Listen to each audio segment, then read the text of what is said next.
Welcome to another episode of Traffic Light Protocol, the digital forensics podcast. I'm your host, Clint Marsden.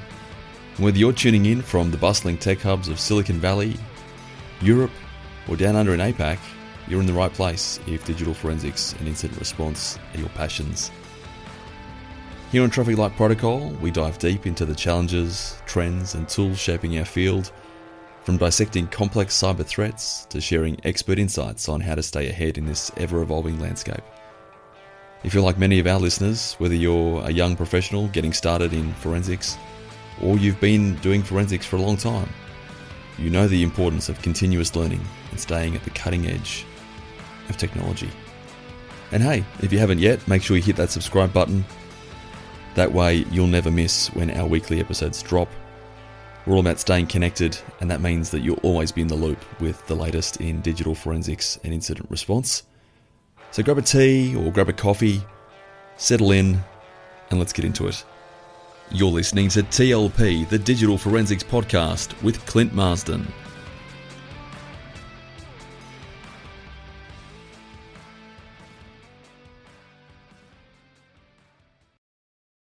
Forensic analysis of AI chat platforms. Claude, ChatGPT, and Gemini. Investigating digital traces of AI conversations on Windows, Mac, and Linux.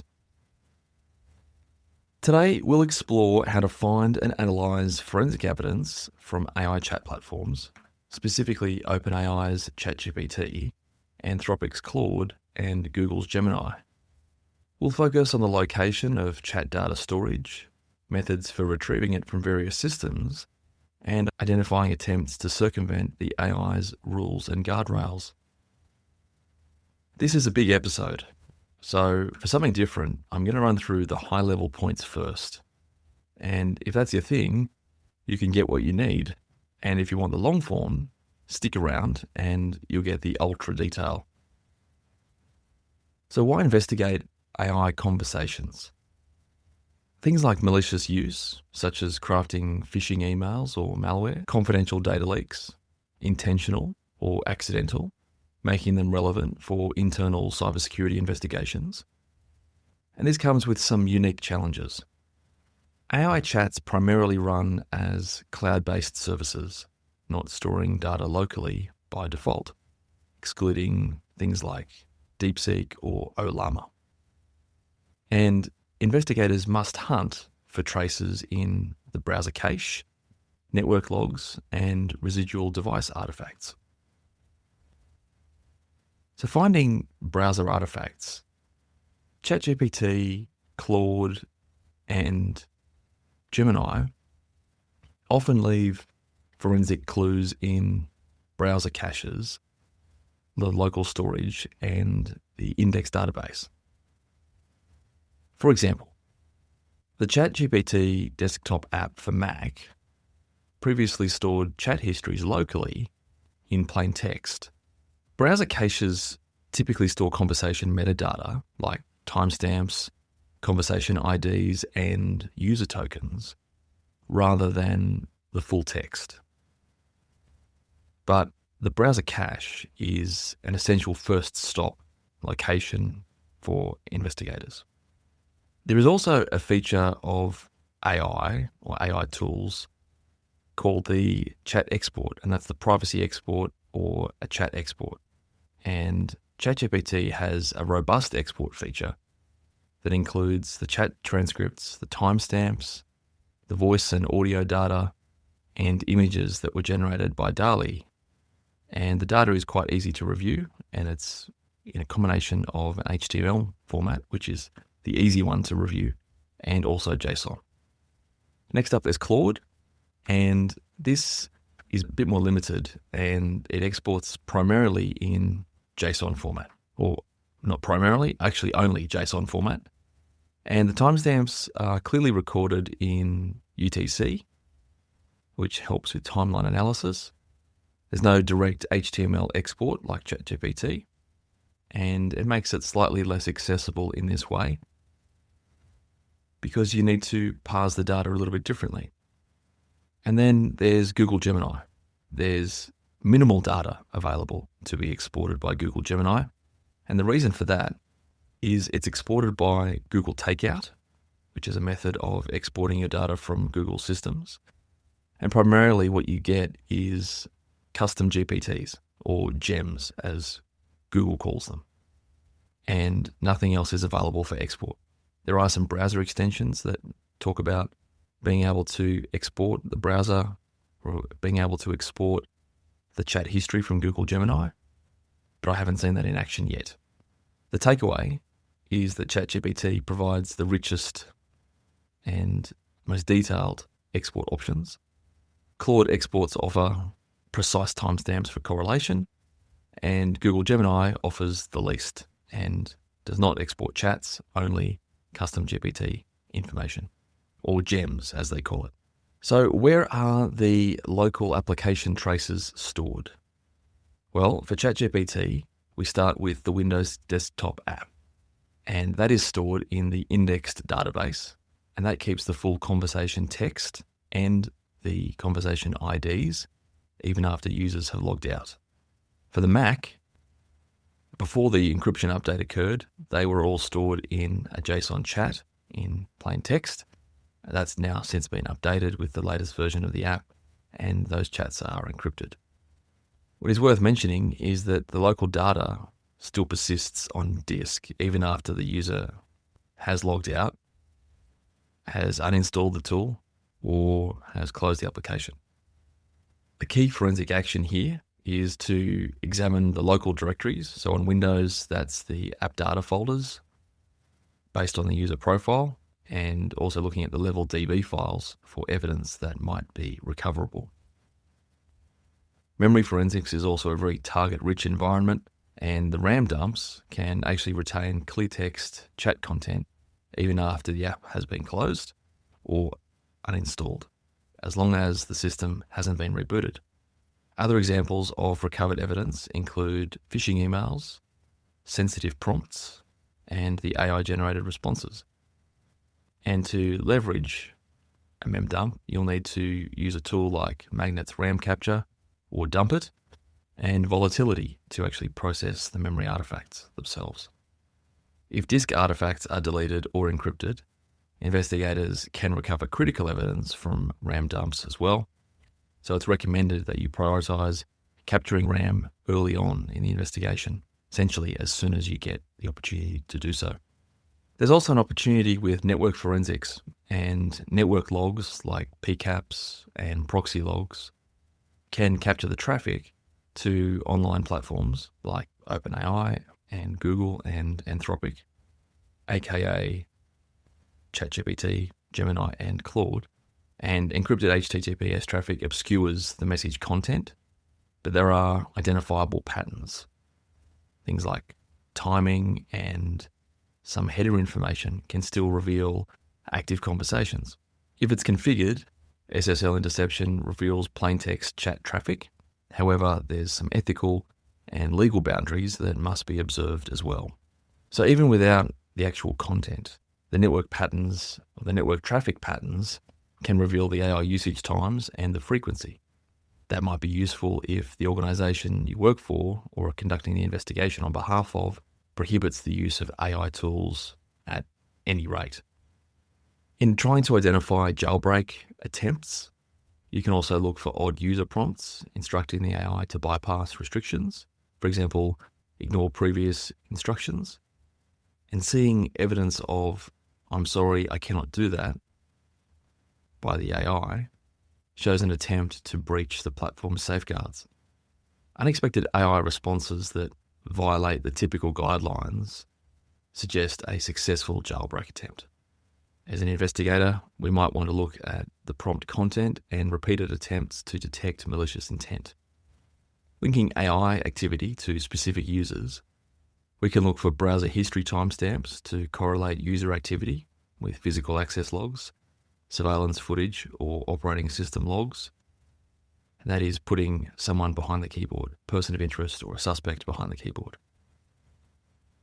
Looking at the exported conversation titles simplifies the identification of a user without extensive reading.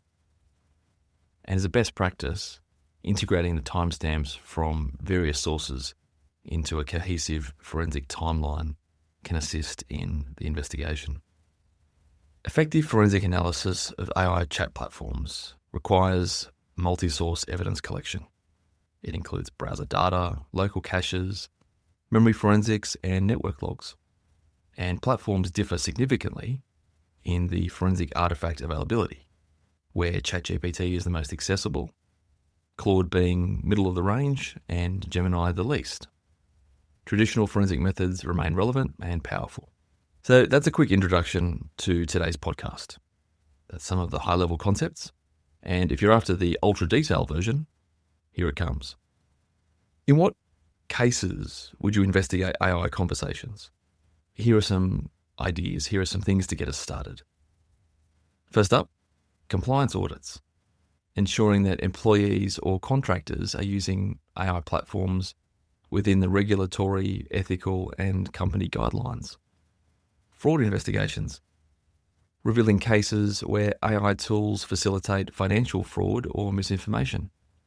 Intellectual property theft. Investigating whether someone improperly discussed or shared sensitive or proprietary information via an AI platform. The unique challenge that exists is that unlike traditional applications that are slowly moving to online, software as a service anyway, or SaaS, AI chats are cloud-based. They don't always store the data locally by default, and investigators must dig for traces of these conversations that have been left behind on devices or networks, looking for browser history, DNS lookups, evidence of chat application execution, PCAPs, or even unencrypted ChatGPT logs on Mac devices. As I'd said before, that's now been patched and is unavailable.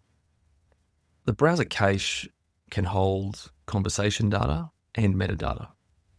And when AI chats run in a web browser, there are traces that end up in the browser's data.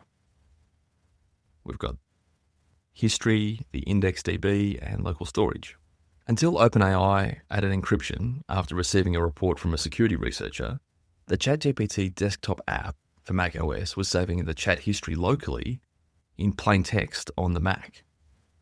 In Google's case, Google ties Gemini chat logs to the user's Google account. Google records them in Google's cloud logs under My Activity instead of a local file. And to get access to this data, an investigator must get them via account access using Google Takeout. But this comes with a caveat. Only GEMS, the custom GPT version of Gemini, is exportable. So going back to what's available in the browser, investigators found evidence in the browser cache. And while the cache may not give the full context of the chat, it does show that the user contacted ChatGPT's API and with what conversation IDs. So how can you recover chat transcripts? The easiest method, if you've got authorization and access, is to use the built-in export features. ChatGPT has an export data option that emails you a zip file for the entire conversations in a mixture of JSON and HTML format. And this yields complete transcripts with timestamps for all chats, and that's invaluable if investigators can log on to the account. ChatGPT also has a privacy request feature where you can download all the data that they have on the account or on you. And this includes all the files you've ever uploaded, voice chat conversations with your voice and the ChatGPT audio response, plus all the DALL-E images that it's generated. And guess what? In my testing, I've also found that the privacy export generates all the conversations with custom GPTs. For example, like Urko, the incident response copilot that I've created. If you haven't seen Urko, I recommend you go and take a look. It's spelled IRCO, and I'll include a link to Urko in the show notes. So this is a goldmine of forensic evidence. And in the privacy export function of ChatGPT, you'll have the following files and directories. Directories with GUIDs as the file name. and these contain the audio conversations, both the request of the user and the response of ChatGPT. The zip file export that you'll get includes the following files. Chat.html. This is a nicely formatted export of the entire chat history. It makes it really easy to search using Control F in the browser, and you can read through what's presented or what's been saved. You've got conversations.json, and this is the raw export of the conversations. It's JSON formatted, and it's fairly hard to read. I'd say this would be ideal to process using a tool like N8N if you've got a specific requirement in analyzing ChatGPT exports. Message_feedback.json. This refers to the user's feedback, whether you give it a thumbs up or thumbs down, or answer questions in response to the type of answer generated. This is where ChatGPT asks you, if you didn't like it, why didn't you like it? Is it because it didn't fully follow instructions? It's not factually correct, it's being lazy, and a few other descriptions.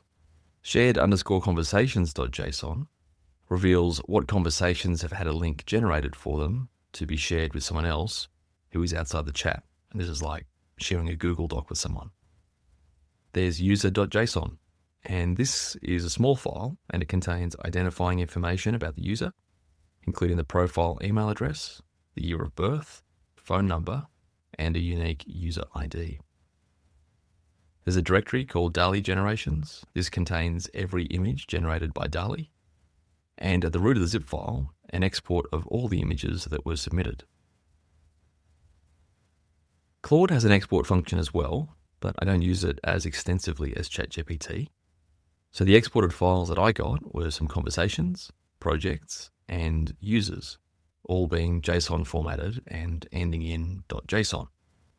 As an investigator, I liked the conversations.json file more from Claude than I did from ChatGPT. This is because not only did it have a UUID, but it also had a created_at and an updated_at timestamp that's recorded in Zulu time, which makes it easier to correlate with the rest of the timeline straight away. The readability of JSON is hard, and as it's JSON formatted, there was no HTML export like ChatGPT. Still, you can use Control F to start looking for quick wins, then move on to a more structured search later, looking for multiple keywords. The projects.json file was empty for me, presumably as I've never set up any projects in Claude, unlike what I've done in ChatGPT. The users.json file had a few items, like a UUID, full name, and email address. It had null listed for my verified phone number. I can't remember if that's because I didn't supply one, or is there some other reason. Finally, for Google Gemini, this is where things get interesting. It looks like you can use Google Takeout, but in reality, it doesn't give you much. And that's because it allows you to export Google Gemini gems, which are the Gemini versions of a custom GPT, similar to Urko, the incident response copilot I mentioned before, that I created as a custom GPT. So that excludes the conversations. And my Google Takeout export only showed the originating email address. It lacked any meaningful conversation data. Should note at this time that I've never created a custom gem. Of note is that when I went to download that export from Google Gemini, it did require me to log in again to confirm the download, something that ChatGPT and Claude didn't ask for. I don't really mind because it was sent to my private email. However, Google Cloud's security is quite robust, so this extra step was reassuring. When doing an investigation, ideally, we'd get the data straight from the horse's mouth, which is the AI platform itself. When that isn't available for reasons like the person of interest isn't providing credentials to the AI platform, or like Gemini, the function to export everything is unavailable, we need to get creative. What artifacts do ChatGPT apps leave? We have browser access, using ChatGPT via the web browser. Well, the browser caches certain information, and cache entries have been found by researchers with URLs that include it starting with chat.openai.com/backend-API. And these didn't store the full message text, but it did store the user's account login info with tokens and cookies identifying the account. There was also conversation metadata. For example, the conversation ID, creation time, last update time for each. The cache stored references to files, images, and their metadata if the users happen to upload files or generate images. For the desktop app version of ChatGPT, this is an Electron-based wrapper over the web version, similar to how Microsoft Teams operates. The application stores some artifacts on disk in the C, users, app data, local, programs, ChatGPT directory.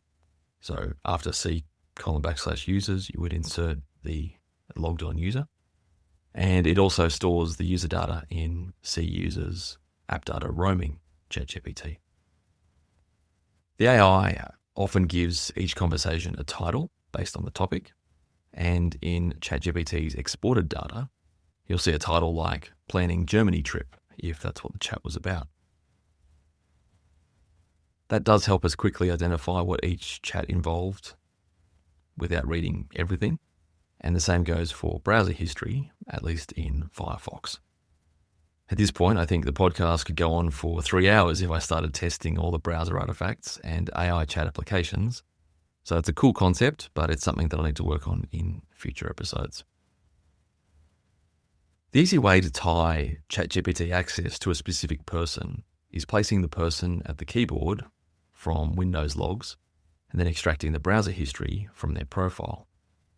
And I've worked on a case where the person is disputing that they ever logged on, so I've had to get surveillance camera footage from the building, then correlate that with security card access logs to show that no one else had accessed that specific office where the computer was located within a reasonable amount of time.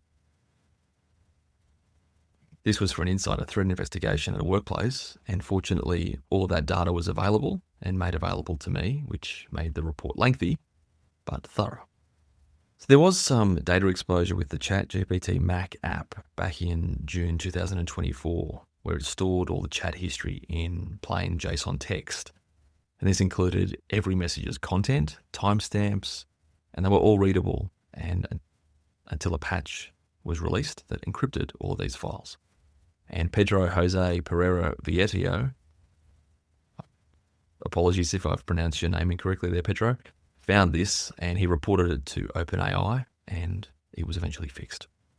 I've included a link to Pedro's website in the show notes.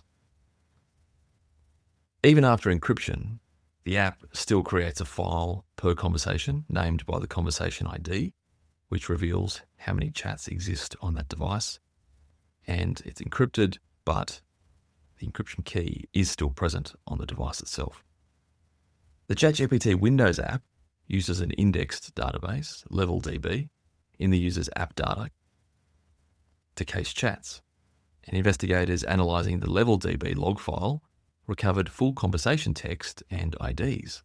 And they found the log persisted until the user explicitly logged out of the app. By parsing this log, forensic tools extracted each message, complete with the conversation GUID and even the internal user ID.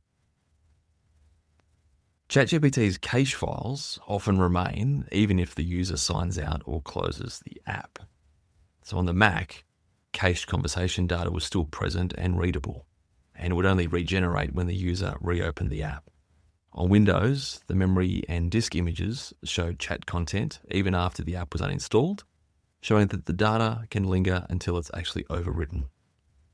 So it's not a big surprise here, as we know a lot of forensic residue still exists in caches, hibernation and page files, volume shadow copies, and memory images. And we've got to use conversation timestamps along with other evidence like browser history and operating system logs, for example, using the Windows prefetch files to show that the ChatGPT app was launched at a certain time. In fact, in this investigation, one of the investigators in the study used Autopsy to line up file timestamps from ChatGPT's data with the events on disk. And this gives a logical sequence of what happened when in the device timeline. What traces does Claude by Anthropic leave? Well, with Claude via the web, which is the official interface, investigators found that Claude stores the entire conversation history and the user info in the browser's cache.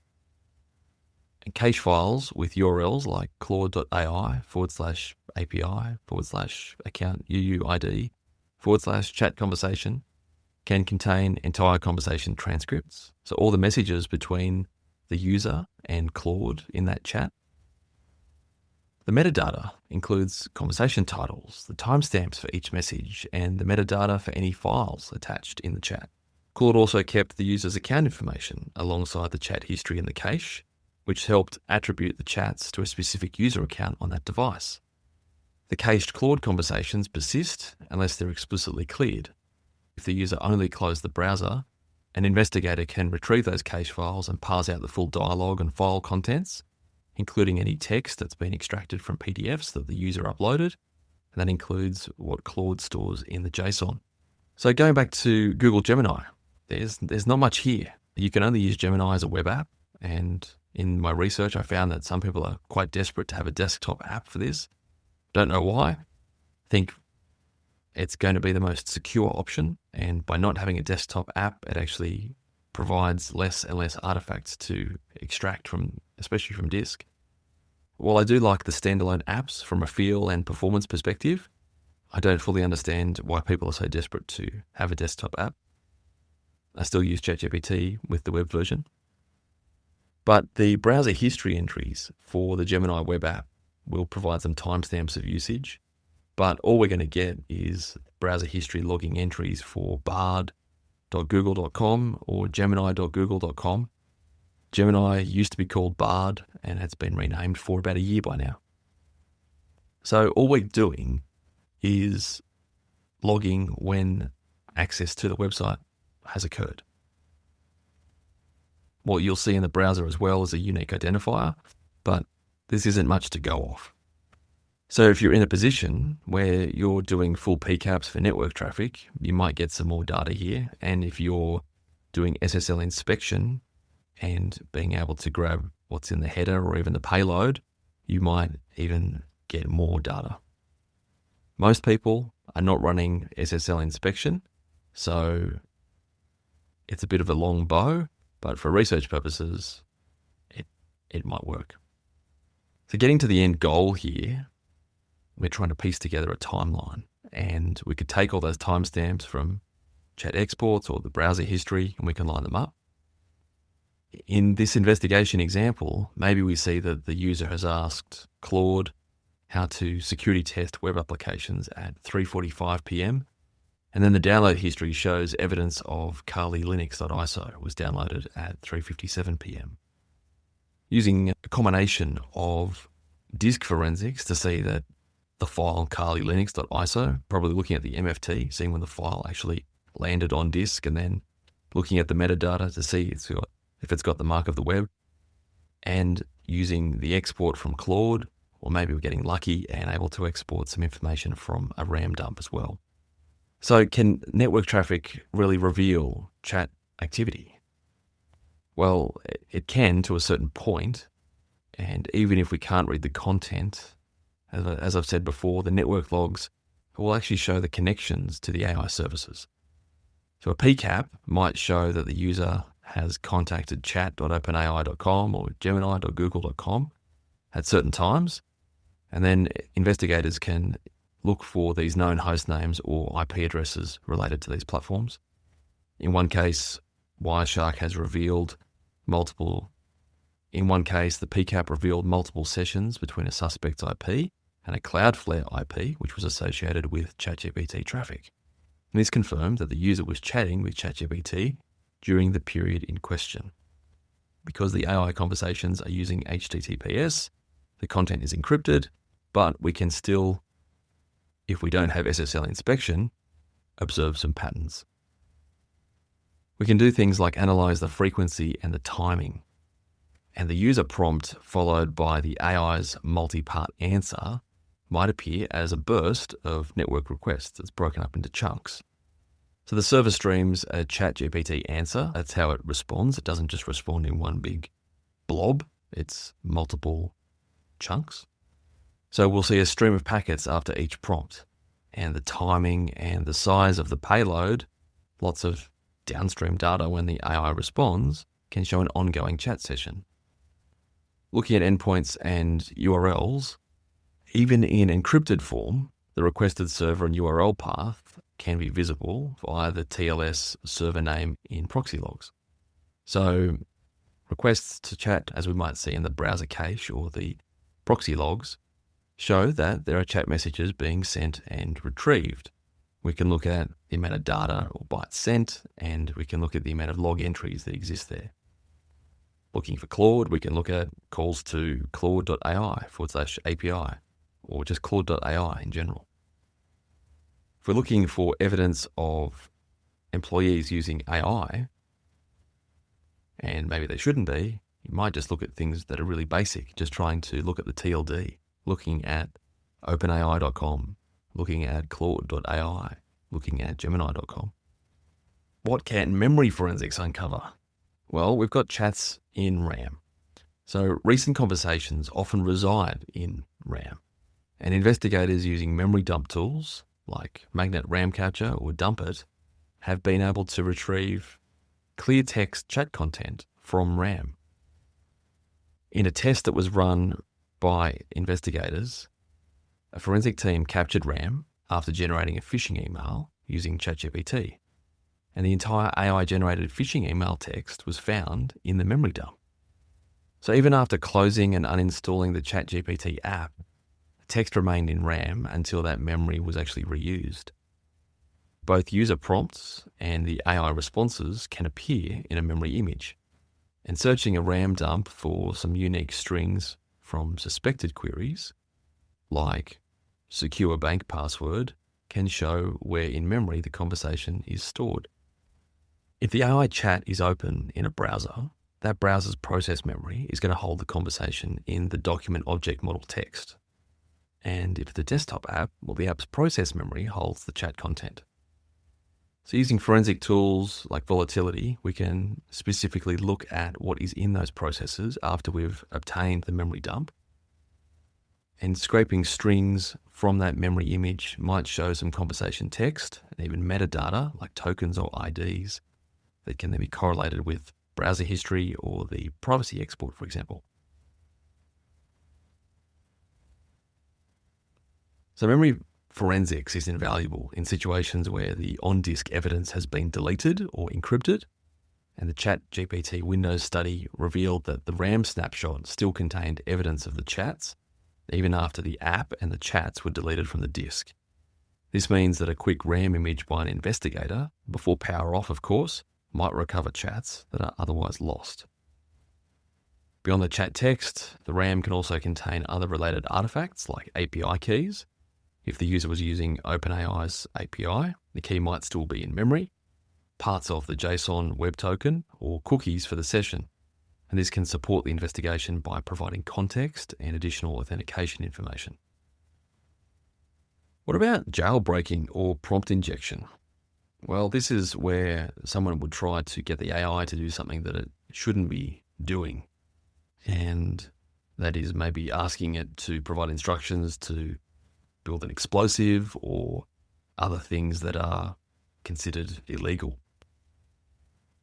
When people are trying to jailbreak an AI, they might do things like saying ignore previous instructions. And while that is useful in general for ensuring that the AI doesn't get too confused, it can be used as part of a jailbreak attempt. But also using a convoluted prompt where the user is attempting to get the AI to describe something as a story as told by a recently deceased relative is another convoluted way of getting it to do things that it normally wouldn't do. There are also methods of saying you are not ChatGPT, you are XYZ, getting it to perform a different persona. Other attempts might include becoming angry at the GPT, threatening the OpenAI platform, for example, has been known to force it to apologize and to immediately comply with the instructions that are being given. And sometimes people are even encoding the message in base 64 to bypass the standard guardrails that are presented. All of these things can signal and attempt to bypass the standard restrictions of an AI system. As investigators, we can review these user messages for these particular patterns. And during some testing, the analysts found that by deliberately inputting malicious prompts, asking for the creation of a phishing email or requesting decryption keys or how to create malicious software to see how they appear, the results were that the responses are clearly recorded like any other user message. For example, when a prompt was written to write a convincing bank scam email, it appears in the transcript. And in one case, a phishing email prompt and the AI's drafted email were recovered from the data, confirming the user's intent. If the AI refused or if it gave a safety warning, the logs actually showed an assistant message that says something like, "I'm sorry, I cannot do that." And multiple refusals in a row can indicate that the user kept trying to bypass the rules. What you can also see is that if the AI suddenly provides content outside its normal bounds, like regurgitating internal instructions or using a secret prompt, then that's a sign that the jailbreak has succeeded. And these responses would be pretty noticeable in the conversation history, much like a successful login following numerous failed password attempts. Some key takeaways for investigators are that investigating AI conversations requires pulling data from multiple locations, from RAM on the endpoint, on disk, the network, and the cloud artifacts, the chat history themselves. There's no single source that is complete, and you'll need to combine browser and application artifacts, memory dumps, those network logs, and the cloud data to get that full picture. And each AI platform stores their data differently. ChatGPT offers export files and also leaves JSON caches on disk. Claude caches chats in the browser and offers an export function. While it is a bit more limited than ChatGPT, it's still quite functional, still has full histories. And Gemini, well, it only provides an export of the gems, the custom GPTs, using Google Takeout. So, of course, the traditional forensic techniques still apply. Standard techniques like web browser forensics, file system searches, registry and prefetch analysis to determine evidence of execution, memory forensics, they all come into play. The key is to know where to look. For example, looking on a Windows system, the app data directory, the browser cache folders, depending on what browser the user is using, Firefox, Chrome, Edge. And you need to act quickly, especially for RAM captures. Every time applications are opened and closed, memory is being overwritten over time. All of the memory that was present during the usage of those chat applications will be overwritten. What if the system reboots due to a forced patching cycle, or if the user reboots as part of their daily shutdown routine? There's so much to remember. The best way to keep track of it all is to create a playbook for yourself on doing AI investigations. The thing is, AI platforms are in a bit of an arms race and they're updating all the time. The key takeaway here is know your platforms. So I've spoken about ChatGPT, Claude, Google Gemini, but this is only a few of the top well-known platforms. We've seen how ChatGPT, Claude, and Gemini have got their own quirks, and a one-size-fits-all approach doesn't work. You have to apply the right method for the right service. If you remember, ChatGPT, check for local caches and see if you can do that privacy export. For Claude, look at the browser cache. And Gemini, well, you're on hard mode for this one. I think for Claude and Gemini, you'll most likely be using the RAM capture. The good news is that our usual forensic toolbox still works. Techniques that we use for browser history, file recovery, registry checks, all that is still relevant. For example, to determine if ChatGPT was installed on Windows, I'd look at the registry, prefetch files, program files directory, just like any other program. And if something was deleted, I'd attempt file recovery, looking at unallocated space as a start, as usual. So I know it's been quite long today, and I hope that you've extracted some value, and I've really enjoyed researching and tying it all together and this is such an emerging field. I think there's a lot of room to move for forensics and research that is due to come out for all the cloud systems, in particular what's happening with local AI systems as we start to move to a preference for some organizations to run local versions of AI. Just want to say thanks for listening all the way through, and I'm trying to grow the listenership of TLP. So I'd really appreciate you sharing this with your friends and industry colleagues, subscribing to the YouTube channel. I've got a YouTube channel at Clint Marsden, which you might be listening to this podcast on right now. And if you can like the episodes on whatever platform you're on and give it a rating, I would really appreciate it. Thanks for listening, and bye for now.